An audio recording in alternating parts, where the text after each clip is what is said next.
हाँ, hello students.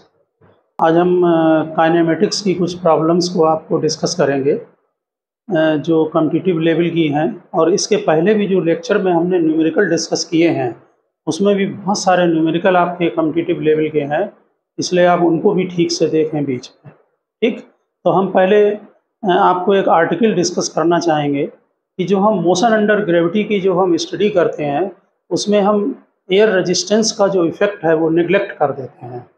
ठीक है, नेचुरल है कि हम वैक्यूम में लेते हैं सारे फिनोमिना को। तो बॉडी अगर कोई अपवर्ड जा रही है तो नेचुरल है उसमें जो एयर रेजिस्टेंस है वो डाउनवर्ड लगेगा। अगर बॉडी कोई डाउनवर्ड आ रही है तो एयर रेजिस्टेंस अपवर्ड लगेगा। तो दोनों में एक्सीलरेशन इफेक्टिव कितना होगा, तो यहाँ पर पहले हम अपवर्ड मोशन के लिए लेते हैं। तो फॉर अपवर्ड मोशन ये कोई हमने बॉडी ले ली है, बॉल इस जो है ये अपवर्ड जा रही है। ठीक, तो इसमें जो mg है वो डाउनवर्ड लगेगा और एयर रेजिस्टेंस का फोर्स भी जो है वो डाउनवर्ड लगेगा। तो फिर और बॉडी जो है जार अपवर्ड रही है लेकिन नेट एक्सीलरेशन फिर डाउनवर्ड होगा, बॉडी डी एक्सीलरेट होगी। तो नेट फोर्स कितना लगा? नेट फोर्स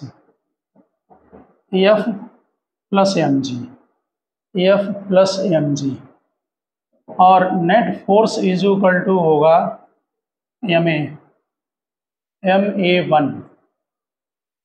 तो यहाँ से हम इसको a1 निकालते हैं, एक्सीलरेशन कितना होगा, ये d एक्सीलरेशन होगा। तो F plus mg upon m, तो a1 is equal to g plus F over m।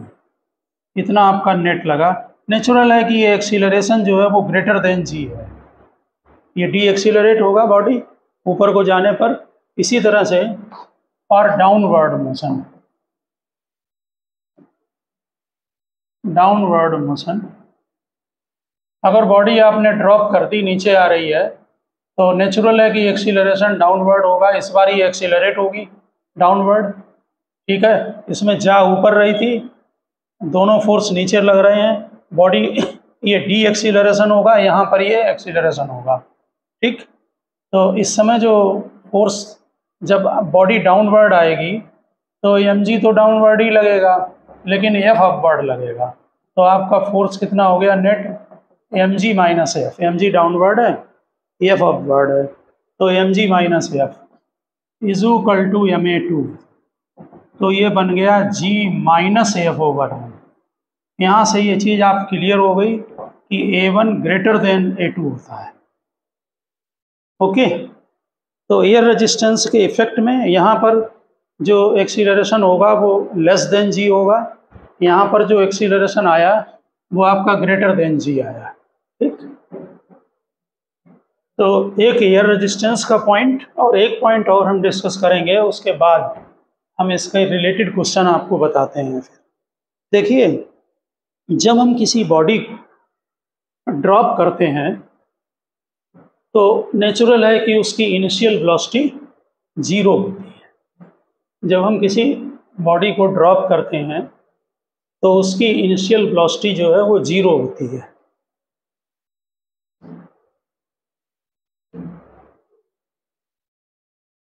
ऐसे में ये बॉडी है, इसको हमने ड्रॉप कर दिया, ये अर्थ का सरफेस है, मान लीजिए इसकी हाइट h है और यहाँ तक आने में इसकी इनिशियल वेलोसिटी जीरो, टाइम इसमें t1 लगा। ठीक, तो आप इक्वेशन क्या बनाएंगे? h is equal to ut plus half at square. तो फिलहाल a की जगह g की जगह हम a लिख रहे हैं, ये बने s is equal u zero है तो s is equal to ut plus half at square लगाया, उसमें जो आपका a लिख दिया हमने g की जगह, क्योंकि हम एयर रेजिस्टेंस को लेना चाह रहे हैं इसकी वजह से हमने a लिखा है यहाँ पर। अब अगर मान लीजिए किसी बॉडी को हम प्रोजेक्ट करते हैं अपवर्ड और सेम हाइट h हाइट तक जाती है बॉडी, ये हमने ड्रॉप का केस लिया। ठीक है, मान लीजिए किसी बॉडी को हमने u वेलोसिटी से प्रोजेक्ट किया और h हाइट तक जाती है, यहाँ उसका टाइम जो है वो t2 लग रहा है। ओके, नेचुरल है कि यहाँ हाईएस्ट पॉइंट पर इसकी फाइनल वेलोसिटी 0 होगी। तो एक इक्वेशन तो हम ये लगा सकते हैं v equal to u plus a t, ठीक। तो v इक्वल टू v0 है, u माइनस, यहाँ एक्सीलरेशन ले ले रहे हैं, इसमें a1 ले ले रहे हैं या a ले लो, s equal to v equal to u plus a t, time t2 ले लिया है, ठीक। और फाइनल वेलोसिटी 0 है, तो u minus a t two, u equal to a t two. अब हम इसमें इक्वेशन लगाएंगे s equal to u t plus half e t square, तो h equal to u t minus half A t two square, क्योंकि body अब बढ़ जा रही है तो डी एक्सीलरेशन होगा, इसकी वजह से हमने उसमें माइनस लगा दिया। ओके, अब इसमें u की वैल्यू पुटअप कर दो, u की वैल्यू यहाँ पुटअप करें तो a t two square minus half A t two square, तो यहाँ पर हाफ ए टी टू स्क्वायर आ गया। यहाँ कहने का मतलब इक्वेशन बिल्कुल इसी की तरह आ गई। अगर हम टाइम t1 ले लें तो एक ही जैसी आ गई इक्वेशन, यानी किसी बॉडी को अगर ड्रॉप करते हैं तो तब भी आप इक्वेशन लगा सकते हैं हाफ ए टी स्क्वायर, और किसी बॉडी को अगर प्रोजेक्ट करते हैं तो तब भी ये इक्वेशन आ जाती है, ठीक है। तो आप बात यहाँ पर समझ गए होंगे, ठीक। तो यहाँ पर एक क्वेश्चन गिवन है कि हम एक बॉडी को ड्रॉप करते हैं और h हाइट से, और जब बॉडी को हम प्रोजेक्ट करते हैं तब वो h सेम हाइट गेन करती है। या आप ऐसे समझ लें कि किसी बॉडी को हमने ये ड्रॉप किया h हाइट से, ठीक। इस समय ड्रॉप करते समय इसका जो टाइम है वो t1 है, एयर रेजिस्टेंस इफेक्टिव है। जंप करने के बाद फिर ये h हाइट तक गई और इसमें जो टाइम लगा वो t2 लगा। समझ गए होंगे। एक बॉल को ड्रॉप किया h हाइट से, टाइम उसमें t1 लैप्स हो रहा है, फिर उसी बॉडी को जंप करके अब जो टाइम लग रहा है वो t2 लग रहा है, ठीक। और सेम हाइट तक ये बॉडी पहुंच रही है। तो इसका मीनिंग ये है, और एयर रेजिस्टेंस इफेक्टिव है, तो आपको t1 और t2 में बताना है आंसर कि t1 t2 इक्वल हैं या ग्रेटर देन है या लेस देन है। तो अभी अभी हमने इक्वेशन बनाई है, तो h equal to half a1 t1 square और h equal to a2 half t2 square अभी बना चुके। दोनों के लिए ये फार्मूला वैलिड है। और आपने अभी कैलकुलेशन किया कि जब बॉडी को हम यहाँ पर ड्रॉप करते हैं, ये बॉडी हम ड्रॉप कर रहे हैं और ये जंप करके ऊपर जा रही है। जब बॉडी को ड्रॉप किया था उस समय mg भी डाउनवर्ड है, सॉरी, जब बॉडी नीचे आ रही है तो mg डाउनवर्ड है और फ्रिक्शन किधर लग रहा है, अपवर्ड, ठीक।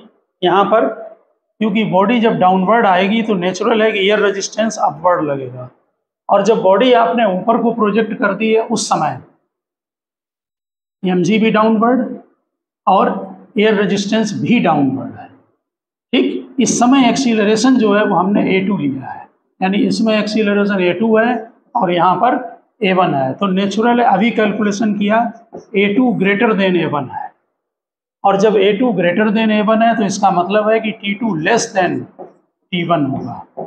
तो ये ऑब्जेक्टिव क्वेश्चन है, आप ध्यान रखना कि कोई बॉडी अगर हाइट से हम ड्रॉप करते हैं तो वहाँ पर किसमें, और वही बॉडी जंप करके सेम हाइट तक जाती है तो टाइम जो है वो किसमें ज़्यादा लगेगा, ठीक। तो एयर रेजिस्टेंस का आप इफेक्ट समझ गए होंगे अच्छी तरह से, ठीक। इसके बाद हम इसमें जो है वो एक आपका क्वेश्चन लेते हैं जो कि आया हुआ है आपके एग्जाम में क्वेश्चन, v0 x0 और v वर्सेस x।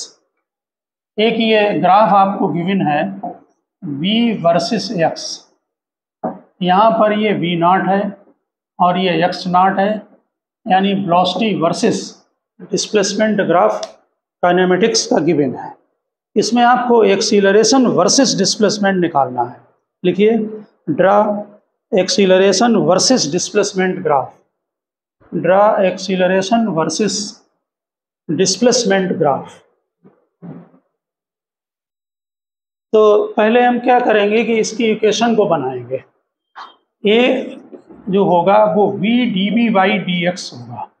यहाँ से देखें d b by d x इसका स्लोप है जो कि नेगेटिव में है, ये हो जाएगा वी नाट अपान एक्स नाट, और वी इक्वेशन चाहिए होगी। तो ये स्ट्रेट लाइन है और ये इक्वेशन बनेगी आपकी y is equal to m x plus c की तरह। इसका स्लोप नेगेटिव है, स्लोप है v naught upon x naught, x variable है plus intercept, intercept v naught है। चेक करें इक्वेशन, स्लोप नेगेटिव है और इंटरसेप्ट पॉजिटिव है।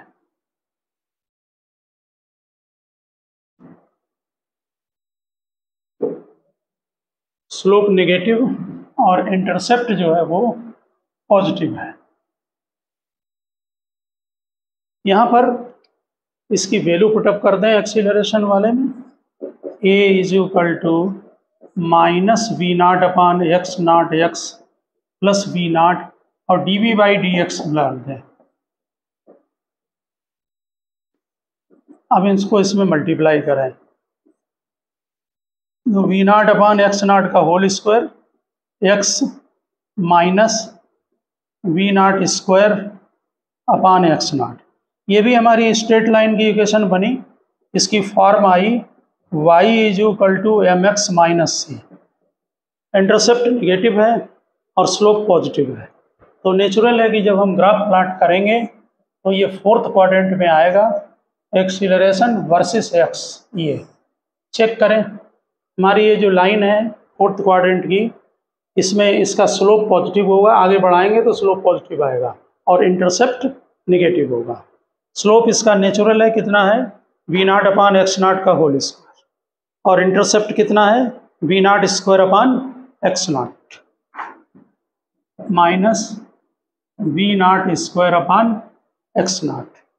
तो समझ गए होंगे आप कि कोई भी अगर ग्राफ दिया होता है तो ग्राफ में जो स्लोप है वो काम आता है,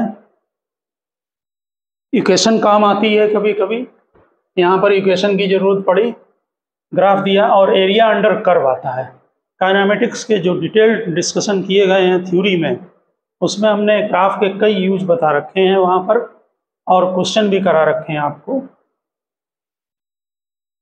नेक्स्ट क्वेश्चन में एक पार्टिकल आपका ये गिवन है, यहाँ पर हम डायग्राम बना रहे हैं कि एक पार्टिकल को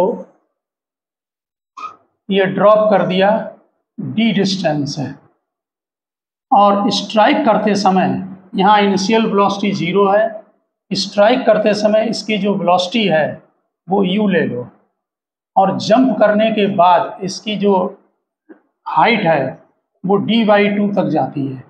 ये बात नेचुरल है कि जंप करने के बाद अब इसकी वेलोसिटी सेम नहीं होगी, यानी कि जो वेलोसिटी ऊपर आ रही है वो कुछ अदर वेलोसिटी होगी v1। यानी एक पार्टिकल को ड्रॉप कर दिया d हाइट से, और जब वो अर्थ पर स्ट्राइक कर रही है उस समय वेलोसिटी u है। जंप करने के बाद वो जो वेलोसिटी गेन करती है, जो हाइट गेन करती है वो d/2 है। ठीक, इसमें इसके जो आंसर हैं वो कई सारे आंसर यहाँ पर गिवन थे। इसमें वेलोसिटी वर्सेस हाइट ग्राफ पूछा गया था, वेलोसिटी वर्सेस हाइट h। ठीक, तो जो करेक्ट आंसर है वो हम ले रहे हैं। यहाँ पर जब स्टार्टिंग में आप अगर एक डायरेक्शन पॉजिटिव और नेगेटिव लेना पड़ेगा, हम यहाँ पर डाउनवर्ड को नेगेटिव ले रहे हैं। हो सकता है कि ऑब्जेक्टिव में जो आंसर दिया हो उसमें डाउनवर्ड को पॉजिटिव ले लें, तो वो इंटरचेंज हो जाएगा। हमारा डाउनवर्ड डायरेक्शन जो है वो आपका नेगेटिव है। चेक करें, स्टार्टिंग में जो है जब ड्रॉप कर रहे हैं तो वेलोसिटी 0 है, हाइट कितनी है d है। स्ट्राइक करते समय ये वेलोसिटी u ले ली हमने, इसके बाद जंप करने के बाद ये जस्ट ऊपर पहुंच गया, लेकिन वेलोसिटी इसके बराबर नहीं होगी। ठीक, ये ओरिजिन है, यहाँ v1 हमने ले लिया है डायग्राम में, नेचुरल है कि v1 लेस देन u होगा, और इसके बाद फिर ये धीरे धीरे नीचे आती है और कितनी हाइट तक d/2 तक ऊपर गई, जंप किया फिर ऊपर पहुंची कितनी हाइट तक d/2 तक। ये एरो एरो चेक करें, एरो को जरूर चेक करना। ठीक, अगर यही डायरेक्शन, अगर डाउनवर्ड को हम पॉजिटिव ले लें, अपवर्ड को नेगेटिव, तो ये ऊपर चला जाएगा और ये ग्राफ नीचे आ जाएगा। आप ये इन इक्वेशन के अंदर अगर कहीं डाउट होता है तो ध्यान रखना, आप स्लोप से बहुत जल्दी उसको जो है वो मिस्टेक को पकड़ सकते हैं। जैसे ये v square is equal to u square, यहाँ इनिशियल वेलोसिटी 0 है, 2gh है। ठीक, हाईएस्ट पॉइंट पर वहाँ भी वेलोसिटी 0 होगी, तो इसको अगर डिफरेंशिएट करेंगे तो v dv by d h is equal to 2g, तो dv by d h is equal to g upon v। देखिए ये स्लोप दे देगा, क्योंकि v वर्सेस h का स्लोप क्या होगा, dv by d h. Check करो, जब डाउनवर्ड मोशन है तो वेलोसिटी भी नेगेटिव और g भी नेगेटिव। ठीक, आप यहाँ किसी भी पॉइंट पर चेक कर लें ऐसे स्लोप, तो देखिए स्लोप पॉजिटिव है। इसका स्लोप निकालेंगे तो नेगेटिव आएगा, क्यों, अपवर्ड मोशन में g नेगेटिव है और v वेलोसिटी पॉजिटिव है। तो ध्यान रखना, ग्राफ छोटा सा ग्राफ था। ठीक, इसके बाद आप नेक्स्ट क्वेश्चन नोट करें।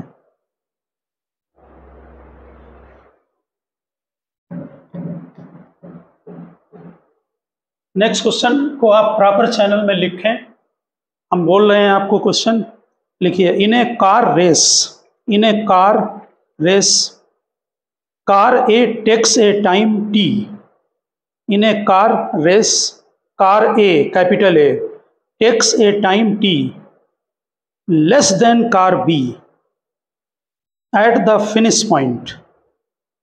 यानी दो कार हैं ए और बी, जो ए कार टाइम लेती है अपनी जर्नी को फिनिश करने में, वो बी से टी टाइम कम लेती है। जैसे ये कोई जर्नी ले लो यहाँ तक की, एक्स वाई तक की, यहाँ पर कार ए भी जा रही है और कार बी भी जा रही है। ठीक, तो जो ए का टाइम है वो बी से टी टाइम कम है।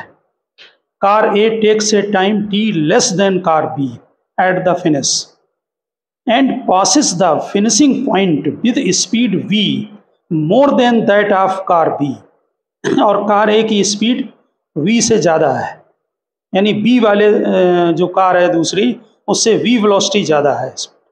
Assume for both cars u is equal to 0 and travel with constant acceleration a1 and a2 and travel with constant acceleration a1 and a2, then prove that v is equal to root a1 a2 into t। Question objective के लिए ध्यान रखना, नीचे लिखें solution, लिखिए let car ए takes time t1 then car B takes time t1 plus t। देखिए car A जो time ले रही है वो t1, कार जो b टाइम लेगी वो t1 प्लस t। क्यों, उसने लिखा है कि कार ए इससे t टाइम कम लेती है।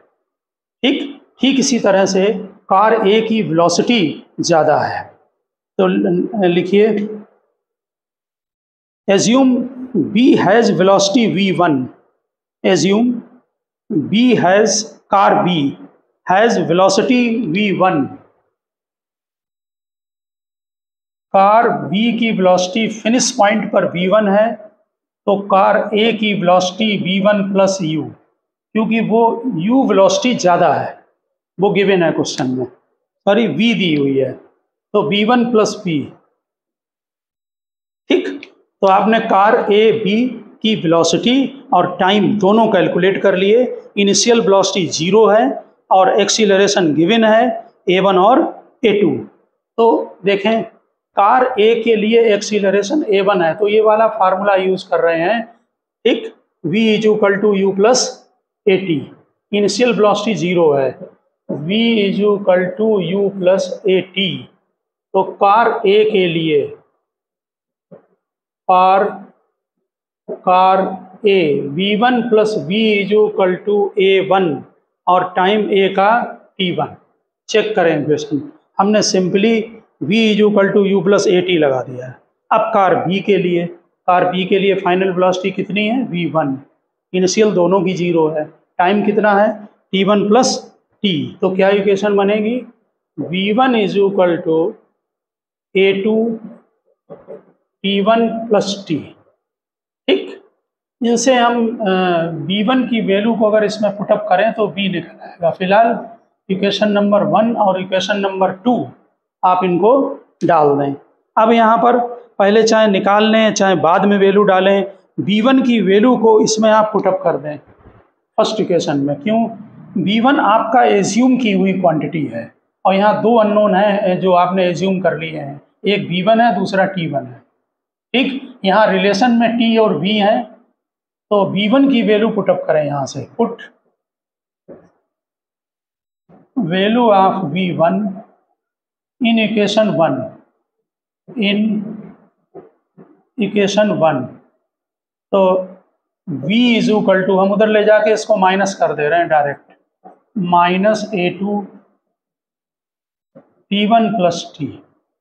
ठीक, तो v is equal to t1 common ले लिया, a1 minus a2 minus a2 t, इसको आगे काम आएगा रखने के, क्योंकि अब क्वांटिटी जो अननोन रह गई है वो हमारे पास केवल t1 रह गई इसमें। अब डिस्टेंस इक्वल है दोनों की, जो जितनी डिस्टेंस, ये यस ले लो डिस्टेंस, a ने ट्रिपल की है उतनी ही डिस्टेंस b ने ट्रिपल की है, तो डिस्टेंस इक्वल कर दो। ठीक, u 0 है तो s is equal to u t plus half A T square लगाएंगे। दोनों की डिस्टेंस यस है, u 0 है, तो हाफ a1, जो एक्सीलरेशन a1 है कार a का, ठीक है ना, और कार a का टाइम कितना है t1, तो half a1 t1 square is equal to half a2, और तो t1 प्लस t का स्क्वायर है। इससे हम पहले t1 का कैलकुलेशन करेंगे, तो हम यहाँ पर ले रहे हैं रूट इसका, तो रूट a1 और t1 आ गया इक्वल्स रूट a2 ब्रैकेट में t1 प्लस t। ओके, यहाँ पर रूट a2, अब इसमें t1 को निकाल लीजिए, तो ये इसको लेफ्ट में ले आए, तो t1 in bracket root a1 minus root a2 equals root a2 into t, तो t1 is equal to root a2 divided by root a1 minus root a2 into T. ये आप समझ गए होंगे। यहाँ पर इसमें जो है t1 हमने जो है वो निकाल लिया। अब यहाँ पर ये जो t1 की वैल्यू आपने जो निकाली है वो आप इसमें पुटअप कर दें इस इक्वेशन में, क्योंकि हमको v निकालना है। ये जो t1 की वैल्यू आपने निकाली है ये ऊपर वाली इक्वेशन में पुटअप कर दें, तो हम इसको यहाँ करते हैं सॉल्व, ये भी हटा दे रहे हैं।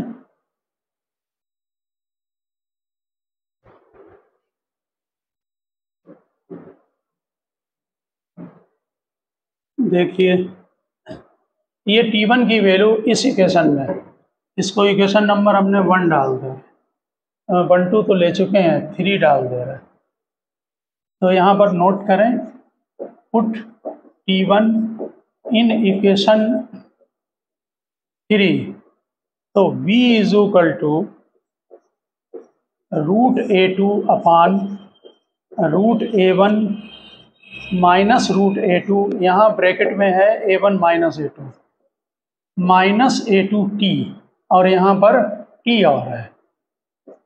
ठीक, अब ये एक ब्रैकेट में इसको प्लस कर लें, एक में माइनस, तो root a2 upon root a1। अब आप सलूशन समझ गए होंगे, इसका root a1 minus root a2, second bracket में root a1 plus root a2, ठीक, और t माइनस a2 t, यहाँ पर ये बाद में एलसीएम के काम आएगा, ये दोनों आपके कैंसिल हो गए। ठीक, यहाँ पर रूट a2 t, यहाँ रूट a2 t, ये v की जो वैल्यू हमने यहाँ पर पुटअप की है इसमें नहीं है, रूट है। ओके, यहाँ देखें ये दोनों कैंसिल हो गए, तो v इज इक्वल टू आया √a2 in bracket √a1 plus √a2, ठीक, और t माइनस a2t। अब अंदर मल्टीप्लाई करें तो बस ये आ गया √a1 a2, ये दोनों मल्टीप्लाई किए, √a2 का a2 में करेंगे मल्टीप्लाई तो a2 आएगा, a2t इससे कैंसिल हो गया, तो ये आपका आ गया √a1 a2t, ये बन गया आंसर। तो क्वेश्चन ध्यान रखना कि a1 a2 दोनों की अलग अलग वेलोसिटी दी हुई थी, ठीक। अब आप नेक्स्ट क्वेश्चन नोट करें।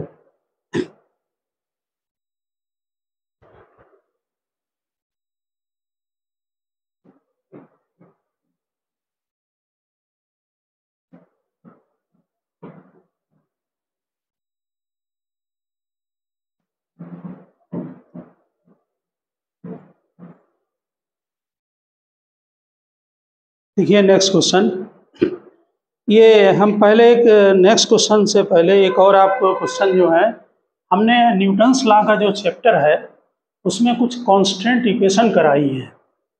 उन चैप्टर में कुछ यहाँ पर भी डायरेक्ट यूज होती हैं, उनको भी यही बोलते हैं कांस्टेंट इक्वेशन। इसमें आप इनका क्वेश्चन लगाना काइनेमेटिक्स में भी पूछ लेते हैं, तो इनको ज़रा सीख लें। जैसे ये कोई बेस है और इसमें ये एक रॉड रखा हुआ है या लैडर है कोई, ये रखा हुआ है, ओके। ये डिस्टेंस x है और ये डिस्टेंस y है, इसमें ये स्लिप हो रहा है इधर को, और इसकी वेलोसिटी u है a पॉइंट की, तो find the velocity of b। A B ladder है, नोट कर लें, A B is the ladder, find the velocity of b। A point u velocity से आगे जा रहा है, ओके। तो इसमें क्या करते हैं कि पाइथागोरस से रिलेशन बना लें, x square Y square is equal to l square, इन दोनों का होल स्क्वायर। अब इसको डिफ्रेंशिएट कर दें, क्योंकि जो u है वो ध्यान से देखें dxy dt है u, क्योंकि इस पॉइंट की वेलोसिटी इधर u है और x इंक्रीज हो रहा है with respect to time t, और ये डिक्रीज होगा y, वो ऑटोमेटिक नेगेटिव आ जाएगा। तो यहाँ twice x dxy dt 2y dy dt और ये 0, क्योंकि जो l है वो लैडर की लेंथ है और जो लैडर की लेंथ है वो कांस्टेंट है, इसलिए यहाँ पर जो है 2 को कैंसिल कर दें। हमें कैलकुलेशन करना है dy बाई dt का, तो -x/y और dx अपॉन dt। हाँ, क्वेश्चन में थीटा गिवन है, तो यहाँ से टेन थीटा क्या बनेगा, परपेंडिकुलर y और बेस x। यहाँ पर ये रिवर्स है y अपान x और dx अपान dt u है, तो u cot थीटा बन जाएगा नेगेटिव में, और माइनस आना भी चाहिए। अगर आप पहले माइनस डाल देंगे तो आंसर पॉजिटिव में आएगा, ठीक। इस तरह से कहीं अगर किसी ब्लॉक की आपको स्पीड दी है तो आप रिलेशन बनाकर अदर पॉइंट की स्पीड को जो है वो निकाल सकते हैं। ठीक इसी तरह से एक क्वेश्चन और बुक्स में मिलेगा, आपको दिया रहता है कि यहाँ पर ये एक पुली है और इससे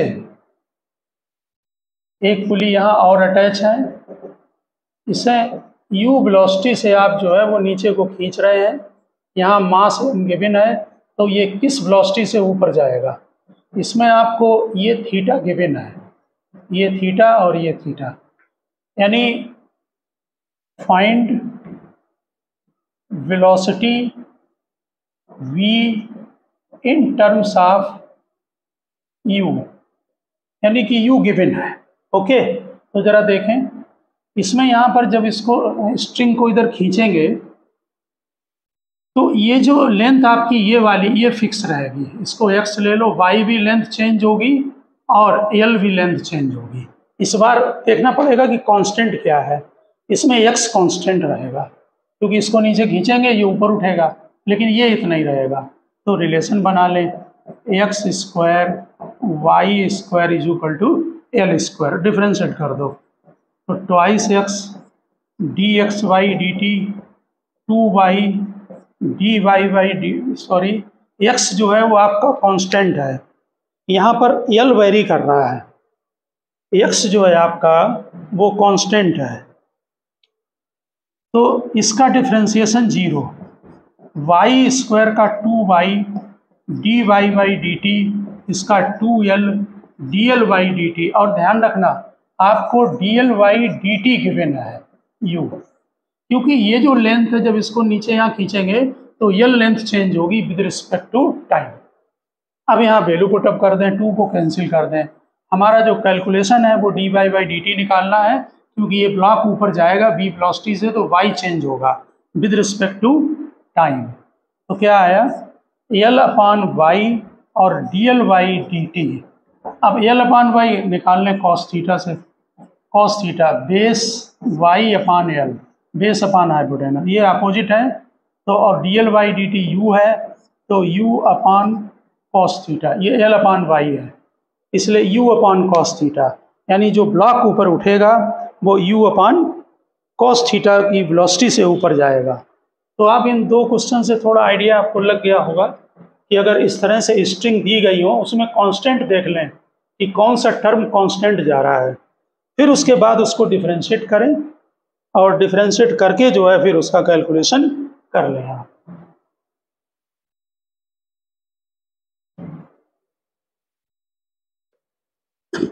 तो एक क्वेश्चन हम और लेते हैं, थोड़ा आप स्पीड से इसको देखना जरा।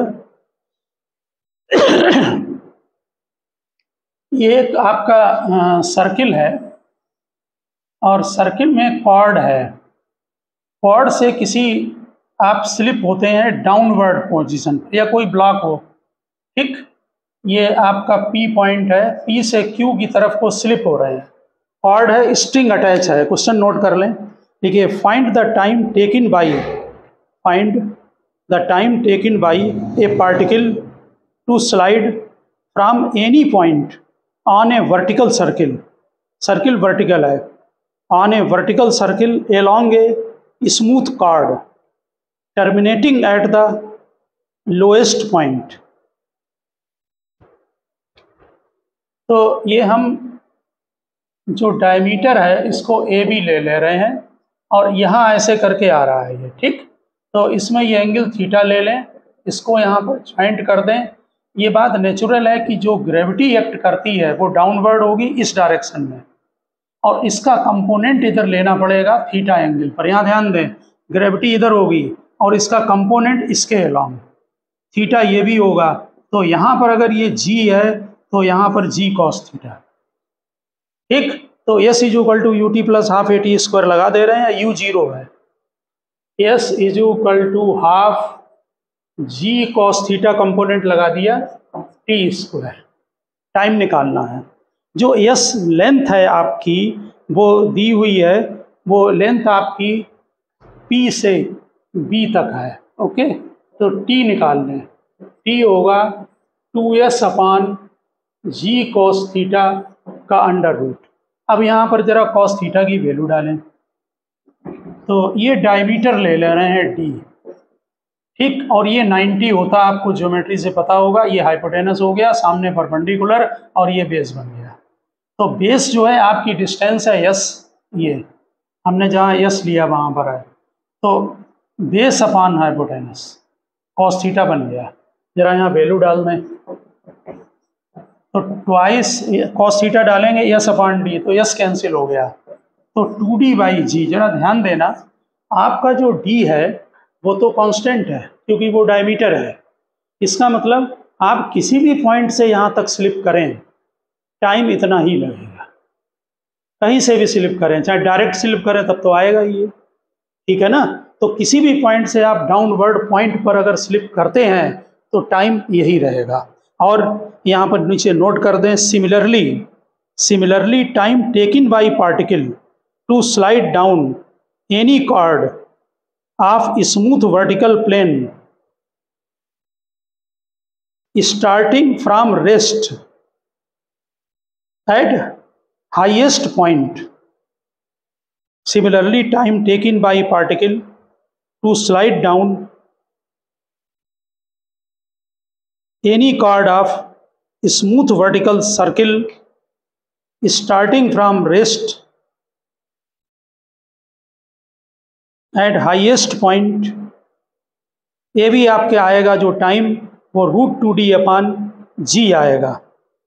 तो किसी भी कॉर्ड से आप जो हैं, ठीक है ना, एट हाईएस्ट पॉइंट से अगर आप स्टार्टिंग करते हैं और कहीं भी पर जाते हैं, यहाँ ध्यान देना, हम यहाँ पर आए तो इतना टाइम लगा लोएस्ट पॉइंट, ऐसे ही आप हाईएस्ट पॉइंट से किसी भी पॉइंट तक जाएं तो तब भी टाइम इतना ही आएगा, और कॉर्ड में भी किसी भी पॉइंट पर जाएं तब भी टाइम इतना ही लगेगा।